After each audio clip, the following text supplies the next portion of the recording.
In relation dun sa mga nabanggit natin, yan nga, isang insurance decision na hindi natin dapat irarush ay yung pagpili ng insurance advisor, lalo na kung based on familiarity lang.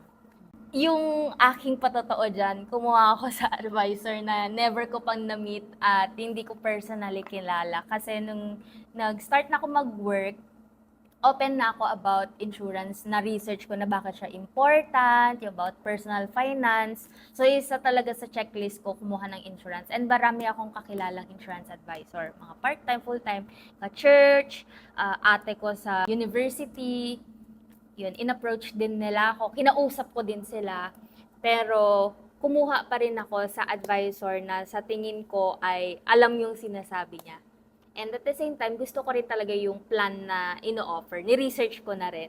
So, yun, hindi dapat nirarush yung pag-decide kung kanino rin kukuha. It's as important sa pagpili din ng right plan. Kasi, yung advisor, yung tutulong talaga, just in case, magkaroon nga ng claim.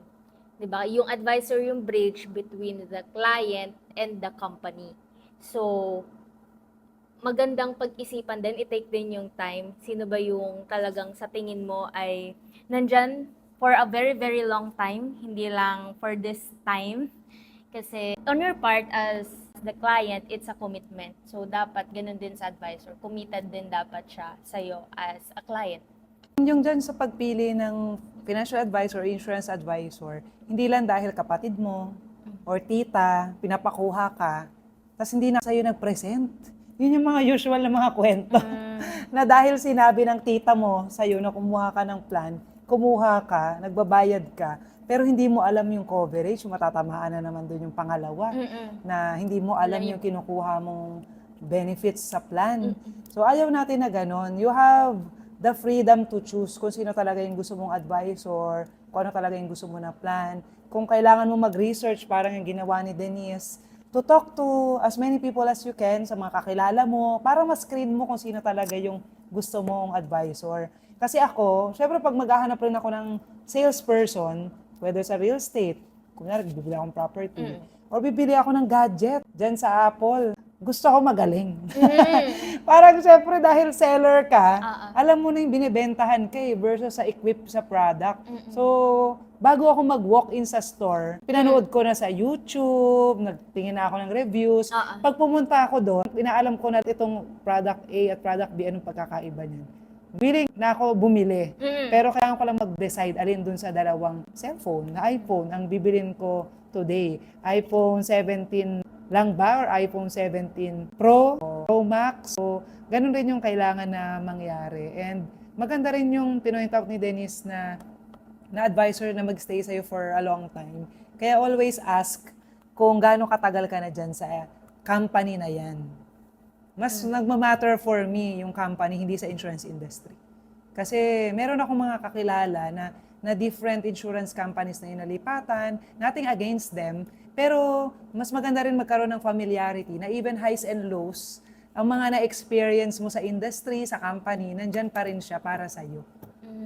Kasi magkakaiba naman ang ruling talaga yun eh. Even if kumuha ka sa ibang advisor, lumipat siya sa iba, mag-o-offer ulit sa'yo ng panibagong plan, wala na siya talagang access dun sa dati mong plan. Matutulungan ka lang niya, ano yung email address, anong itatanong. Pero serve ka talaga and to access yung mga benefits that you have para ma-discuss niya well, hindi niya na yun magagawa kapag ibang company na siya. Kaya it matters din talaga yung longevity sa career. May mga client kasing kumuha because of the person. Hindi dahil sa company na nire-represent or hindi dahil sa or ACP, hindi dahil sa A+, pero dahil unang nagtiwala sa taong nakausap nila kesa dun sa produktong binibenta, kahit na yun naman talaga yung for the client. So, important na as the client, mapanuri din kanino mo ibibigay yung trust na yon, kasi partnership siya, lalo na nga po sa trabaho natin, it's from womb to tomb. So, mahabang lifetime yun, di ba? Mula pagkabata, mula siguro marriage pa ng parents, andun ka na hanggang sa, akin, yung mga client ko nga po karamihan talaga are young professionals po talaga. Like, first job nila, second job. And meron na akong client na kinasal. Baka in the next few years, magkakaanak na sila, education plan na pag-uusapan namin. So, ayun, yun yung na-excite din ako as advisor na mag-grow with the client. So, I think on the client side, kailangan din, yun, marami namang advisor dyan pero yun, you have to be also choosy and critical. Kanina yung ibibigay yung trust na, okay, pag usapang retirement, nandiyan ka pa ba pag mag-retire ako? Usapang health insurance, pag nagkasakit ako, just in case, 10 years from now, nandyan ka pa ba? Baka, di ba na naman yung ginagawa mo that time. So, ayun, para iisa lang yung kausap. Kasi kapag nandyan din siya, ibig sabihin, updated din siya, nagtitrain din siya. So, the latest and relevant advice mabibigay niya sa'yo kung anong company updates, anong new in the market. So, updated ka rin as a client. Hindi ka na necessarily makikipag-usap kung kani-kanino pa. So, yun, hindi dapat siya i-rush na basta lang kung sino kilala, yan na agad. Ang maganda rin ngayon, dahil sa presence ng social media, pwede mong i-research yung person na yun. Di ba kung merong bang makikita ka mga post regarding that person, kung sakaling online mo lang nakilala ha.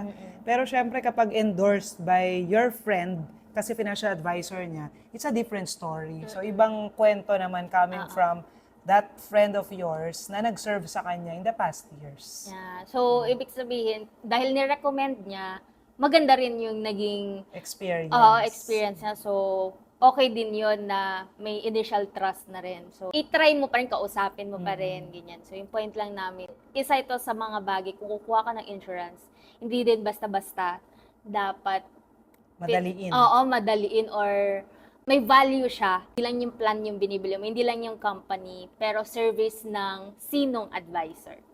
So, yun lang guys, yun yung top 3 things na sa tingin namin kung ikaw ay kukuha ng iyong insurance in the near future or nagko-consider ka na, ito yung mga dapat hindi mo i-skip or hindi mo i-take for granted na mga aspects. Yun, choosing the cheapest premium, hindi laging dapat ganyan. Yung bibilin ng hindi mo naintindihan, X din yan, and bibilin sa kung sino lang yung kilala mo.